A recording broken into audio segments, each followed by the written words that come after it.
שחררו את הכוח שבפנים, ספורט, דרך מנצחת להתחיל. נולדנו לזוז. לילדים יש אנרגיה בלתי נגמרת. הגיע הזמן לשחרר אותה. ספורט הוא המפתח. הוא בונה גוף חזק ותודעה חדה. בואו נחזק את הילדים שלנו עם מתנת החיים הספורטיביים. גוף ונפש בתנועה. היתרונות המדהימים של ספורט בגיל צעיר. ספורט מחזק את הגוף ומפתח את הכושר הגופני. ריצה, קפיצה, זריקה, פעולות אלו בונות שרירים ומשפרות את הסיבולת. הן גם משפרות את היכולת המוטורית. אבל זה הרבה יותר מסרירים. ספורט הוא גם כיף ומביא שמחה. ספורט משפר את זמני התגובה והקואורדינציה. זה עוזר לילדים להיות מהירים וחדים יותר. גוף בריא מוביל לנפש בריאה. ספורט מלמד עבודת צוות ומחזק את הקשרים החברתיים. ילדים לומדים לשתף פעולה ולתקשר בצורה יעילה. זה חשוב גם מחוץ למגרש. הם יוצרים חברויות ובונים כישורים חברתיים. הכישורים האלו חיוניים לחיים. הביטחון העצמי צומח במגרש. הצלחות קטנות מובילות להישגים גדולים. התגברות על אתגרים בספורט בונה חוסן נפשי. זה מלמד אותם להתמודד עם קשיים.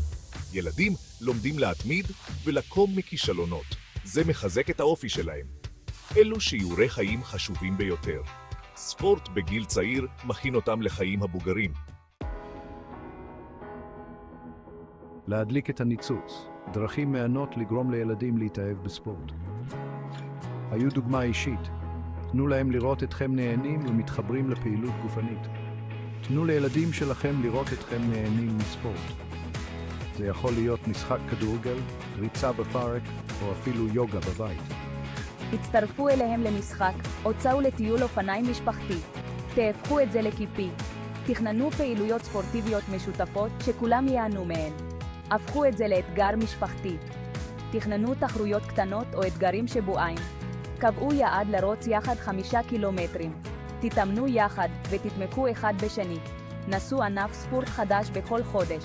חגגו הישגים, קטנים כגדולים. תנו להם להרגיש גאווה על כל צעד קדימה. תחקרו. תנו להם לגלות את מה שמעניין אותם. יש ענף ספורט מתאים לכל ילד. תנו להם לנסות כמה שיותר. משחייה ועד קראטה, תנו להם להתנסות בפעילויות שונות. תמצאו את התשוקה שלהם. אמצו את הטכנולוגיה. שעוני כושר ואפליקציות ספורט יכולים להוות מוטיבציה עבור ילדים. תנו להם לעקוב אחרי ההתקדמות שלהם. תחרות ידידותית עם חברים יכולה להפוך את זה למהנה אף יותר.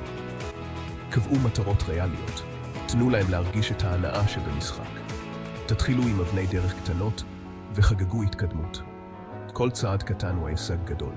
תתמקדו במאמץ ובהשתפרות, לא רק בניצחון.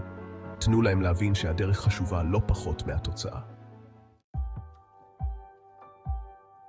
חלק רביעי, סיפורים אמיתיים, השראה אמיתית, ניצחונות מהמגרש ומעבר לו. כאן נשתף אתכם בסיפורים מרגשים על ילדים שהתגברו על אתגרים והגיעו להישגים מרשימים. הבן שלי היה ביישן והסס להצטרף לקבוצות ספורט. הוא תמיד עמד בצד, צופה מהצד, חושש לעשות את הצעד הראשון. אבל ברגע שהתחיל לשחק כדורגל, משהו השתנה בו. הביטחון העצמי שלו עלה פלאים. הוא למד עבודת צוות ורכש חברים לחיים.